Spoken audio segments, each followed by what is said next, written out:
Hello students, मैं अजय तिवारी अपने YouTube channel अध्ययन एकेडमी में आपका बहुत बहुत स्वागत करता हूं। यहां पर 12th क्लास की फिजिक्स का पहला यूनिट पढ़ाया जा रहा है जिसका नाम है इलेक्ट्रोस्टैटिक्स, जिसकी फर्स्ट चैप्टर पढ़ाया जा रहा है जिसका नाम है इलेक्ट्रिक चार्ज एंड फील्ड्स। इसमें से हम लोग 4 वीडियो में पढ़ चुके थे वेक्टर लॉ, ठीक है, कूलॉम्स का वेक्टर लॉ, कूलॉम्स का स्केलर लॉ, ठीक है, और चार्ज की प्रॉपर्टी पढ़े हुए थे। आज हम इस वीडियो में पढ़ने जा रहे हैं प्रिंसिपल ऑफ सुपरपोजिशन। तो प्रिंसिपल ऑफ सुपरपोजिशन में क्या किया जाएगा बेटा, एक ही चार्ज पर, जैसे कूलॉम का नियम क्या था, कूलॉम का नियम 2 आवेशों के बीच में था, लेकिन यहाँ पर मल्टीपल चार्जेस लिए जाएंगे, एक से अधिक आवेश लिए जाएंगे, ठीक है, वो 2 के लिए है और यहाँ पर एक ही चार्ज पर खूब सारे अलग अलग आवेश, मतलब एक तरीके से सिस्टम ऑफ चार्जेस जो है वो किसी चार्ज पर जो फोर्स लगाएगा उसको कैलकुलेट करने का तरीका है प्रिंसिपल ऑफ सुपरपोजिशन, ठीक है, जिसको हम क्या बोल सकते हैं, हम इसका एक नाम और लिख सकते हैं बेटा। वो नाम क्या है, वो नाम है फोर्सेस बिटवीन मल्टीपल चार्जेस, ठीक है, बहुत से आवेशों के बीच में जो बल लगेगा उसको हम बोल सकते हैं सुपरपोजिशन, प्रिंसिपल ऑफ सुपरपोजिशन, ठीक है। मतलब कूलॉम्स लॉ में क्या बताया गया कि 2 आवेशों के बीच में जो बल लगता है उसकी बात की जा रही है। यहाँ पर सिस्टम ऑफ चार्जेस होंगे और वो किसी एक चार्ज पर जो कि रेस्ट में होगा उस पर फोर्स लगाएंगे, ठीक है। तो आइए देखते हैं। तो उसके लिए हम यहाँ पर कूलॉम के वेक्टर फॉर्म को हम क्या करेंगे, यूज करेंगे। तो कूलॉम के वेक्टर फॉर्म में बेटा क्या किया जाता था, कूलॉम के वेक्टर फॉर्म में किसी भी आवेश को हम क्या करते थे, उसके पोजीशन को ओरिजिन से क्या करते थे, मेजर करते थे। तो मान लीजिए इस जगह पर कोई एक चार्ज है, वो रेस्ट में है, जिसको हम Q0 बोल दे रहे हैं, ये रेस्ट चार्ज है बेटा। अब यहाँ पर क्या है, एक फोर्स इस डायरेक्शन में है, सॉरी, एक चार्ज यहाँ पर Q1 है, दूसरा चार्ज इस जगह पर Q2 है बेटा, यहाँ पर Q2 चार्ज है। इसी तरीके से यहीं कहीं पर हम लगा दें Q3 चार्ज लगा दें, ठीक है, यहाँ पर कोई Q3 आवेश हो गया बेटा, इस टाइप से आवेश लगा हुआ है, ठीक। अब ज़्यादा अगर हम यहाँ चार्जेस अप्लाई करेंगे तो फिर फिगर हमारा हो जाएगा गड़बड़ सड़बड़ हो जाएगा, है ना, फिर समझ में ही नहीं आएगा। तो यहाँ पर हम क्या कर रहे हैं कि जितना ज़रूरी है उतना देख लेंगे, फिर n चार्जेस के लिए हम उसको n तक कैलकुलेट कर लेंगे। तो यहाँ पर अगर इसके पोजीशन वेक्टर की बात करें बेटा, तो इसका जो पोजीशन वेक्टर होगा उस पोजीशन वेक्टर को हम r1 नाम दे दें, ठीक है। इसके पोजीशन वेक्टर की अगर हम बात करें तो इसका जो पोजीशन वेक्टर होगा उसको हम r0 नाम दे दें बेटा, r0, Q0 के लिए r0, Q1 के लिए r1। इसी तरीके से जो इसका पोजीशन वेक्टर होगा उसका नाम हमने बेटा r2 वेक्टर दे दिया। इसी तरीके से जो इसका पोजीशन वेक्टर हुआ उसका नाम हमने r3 वेक्टर दे दिया। इतनी बात समझ में आ गई होगी। अब यहाँ से क्या करेगा, ये इस पर एक फोर्स अप्लाई करेगा, तो चलिए फोर्स अप्लाई करवा दिया। तो इस डायरेक्शन में एक फोर्स लग गया, इस फोर्स का नाम हम दे दे रहे हैं, किस पे लग रहा है, 0 वाले पर, मतलब नॉट वाले चार्ज पर लग रहा है, इस वाले चार्ज पर लग रहा है, ठीक है। और कौन लगा रहा है, तो लगा रहा है Q1 चार्ज, तो हो जाएगा F01। इसी तरीके से ये वाला चार्ज जो है वो इस पर फोर्स अप्लाई करेगा, किस डायरेक्शन में, इस डायरेक्शन में।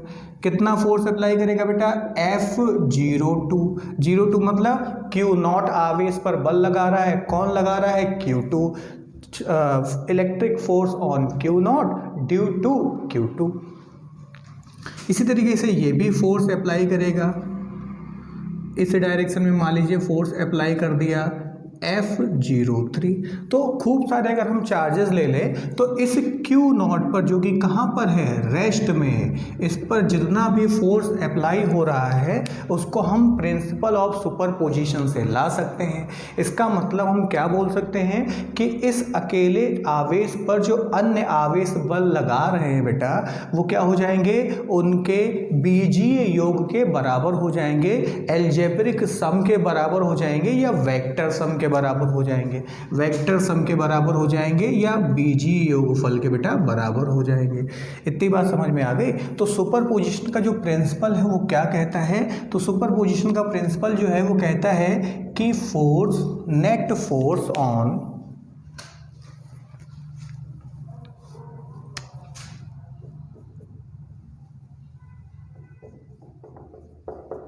Net force on rest charge Q naught due to system of charges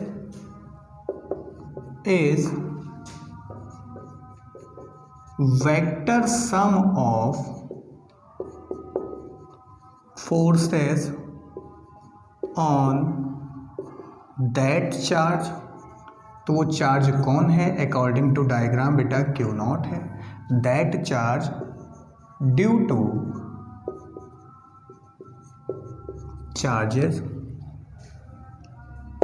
ठीक है, मतलब उस चार्ज पर सिस्टम ऑफ चार्ज के कारण जो बल लगता है या फोर्स लगता है वो उनके क्या है, वेक्टर सम के इक्वल होता है बेटा।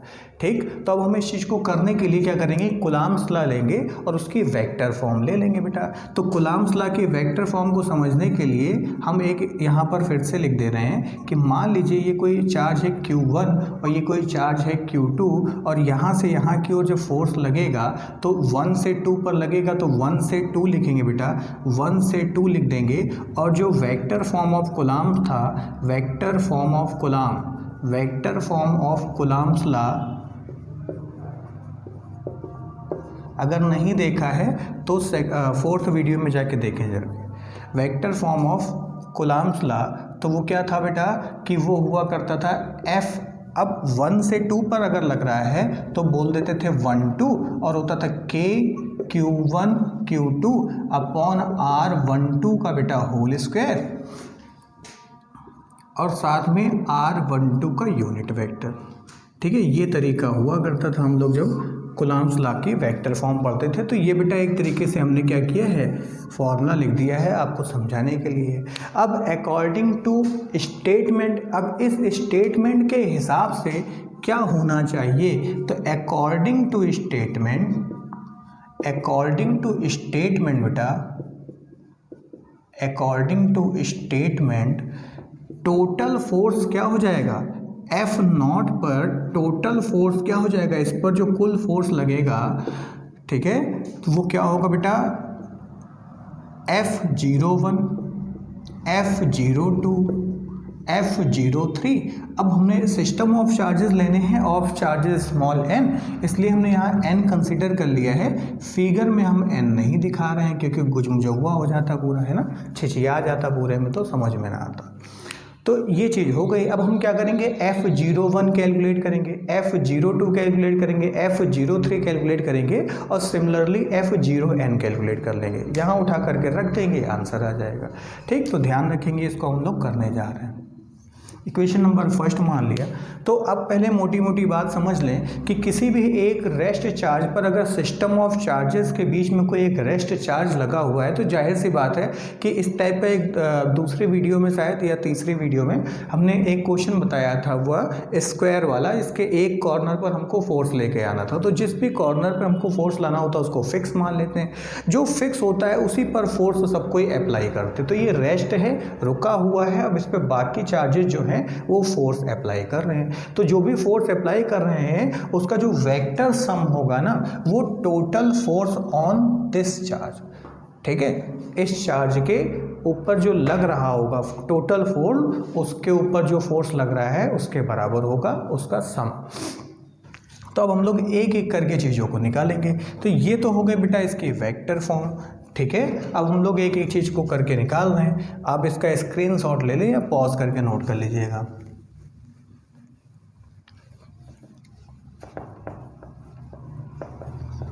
तो बेटा अब F01 का क्या मतलब है बेटा, F01 का क्या मतलब है, F01 का बेटा मतलब है क्या, फोर्स ऑन क्यू नॉट पर फोर्स लगाया जा रहा है किसके कारण, ड्यू टू Q1, ठीक है।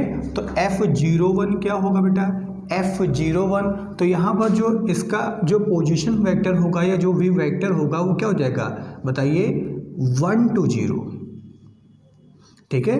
0 1 तो हम फोर्स ले रहे हैं, ठीक है, 0 पर लग रहा है मतलब Q0 पर लग रहा है 1 के थ्रू, लेकिन जो उसकी डायरेक्शन है वो 1 से Q0 के बीच में है, तो इसको बोला जाएगा R01। तो यहाँ से क्या आएगा बताइए, K Q0 Q1 upon R10 का होल स्क्वायर R10 कैप का मतलब होता है बेटा यूनिट वेक्टर, है ना, ये वेक्टर फॉर्म है। तो अब हम इसको हटा देते हैं यहाँ से। इसी तरीके से F02 का भी मतलब आप समझ गए। F02 का मतलब क्या हो जाएगा, force on Q0 due to Q2, और ये हो जाएगा 20, और यहाँ से हो जाएगा 20 वेक्टर, है ना। तो इस तरीके से जब हम लोग सॉल्व करेंगे, चलिए एक F30 भी निकाल लें, या 03 बोल दे, F03, ये वेक्टर, ये भी वेक्टर में, ये भी वेक्टर में, तो K Q0 into Q3 upon R30 vector, ठीक है, और ये हो जाएगा 30 कैप। इतनी बात समझ में आ गई होगी। सिमिलरली बेटा, अगर हम इसी तरीके से निकालते चले जाएं और F0n ले आएँ, तो F0n वेक्टर क्या होगा बेटा बताइए, F01 होगा K 0 Q0 Qn upon Rn0 vector और Rn0 कैप। इतनी बात समझ में आ गई होगी, है ना। अब ये सारी चीज़ें उठा करके यहाँ पे रख दिया जाएगा, तो हमारी चीज़ें जो हैं वो आ जाएंगी। तो आइए सॉल्व करते।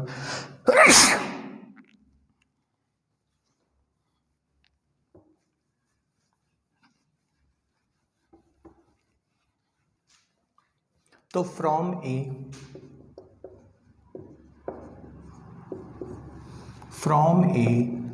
F0 बेटा क्या होगा, इसकी वैल्यू रखिए, तो क्या बनेगा, K Q0 Q1 R10 square और R10 कैप, फिर K Q0 Q2 R20 square और R20 कैप। इसी तरीके से लास्ट में K Q0 Qn Rn0 square Rn0 cap, ठीक है। तो ये एक तो ये फॉर्म हो गई।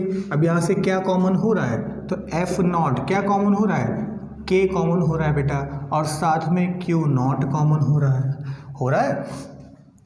और अंदर क्या आ जा रहा है, अंदर आ रहा है बेटा Q1 upon R10 square R10 cap, ठीक है, Q2 R20 square R20 cap. इसी तरीके से Qn Rn0 स्क्वायर और Rn0 कैप। इतनी बात समझ में आ गई होगी। तो ये क्या हो गया, ये हमारा सुपरपोजिशन लॉ हो गया। क्या बोलता है कि अगर कोई एक रेस्ट चार्ज है, उसको सिस्टम ऑफ चार्जेस में रख देते हैं, तो उन सारे चार्जेस जो भी उस सिस्टम में हैं, उनके द्वारा इस पर जो फोर्स अप्लाई किया जाएगा रेस्ट चार्ज Q0 पर, वो उनके वेक्टर सम के इक्वल होगा बेटा। इन जनरल, अगर इसको जनरल फॉर्म में लिखें, इन जनरल फॉर्म में अगर बेटा हम इसको लिखें, तो F0 किसके इक्वल हो जाएगा बताइए, ये हो जाएगा K Q0, और इस पूरे को सिग्मा से रिप्रेजेंट कर दें, तो सिग्मा से अगर आप रिप्रेजेंट करेंगे तो देखिए ये चल रहा है 1 1 1 1, तो ये 1 2 3 पहली वाली डिजिट बदल रही है, तो हम इसको बोल दें बेटा I, और I चल कहाँ से रहा है, 1 से चल रहा है, और कहाँ तक जा रहा है, N तक जा रहा है। Q I बेटा, क्योंकि यही बनेगा 1 2 3, R I0 कैप, और साथ में R I0 स्क्वायर। तो ये बेटा इसकी जनरल फॉर्म हो गई, ठीक है। Superposition of principle of superposition या फोर्सेस बिटवीन मल्टीपल चार्जेस, ये होता है, ठीक है, ध्यान रखिएगा।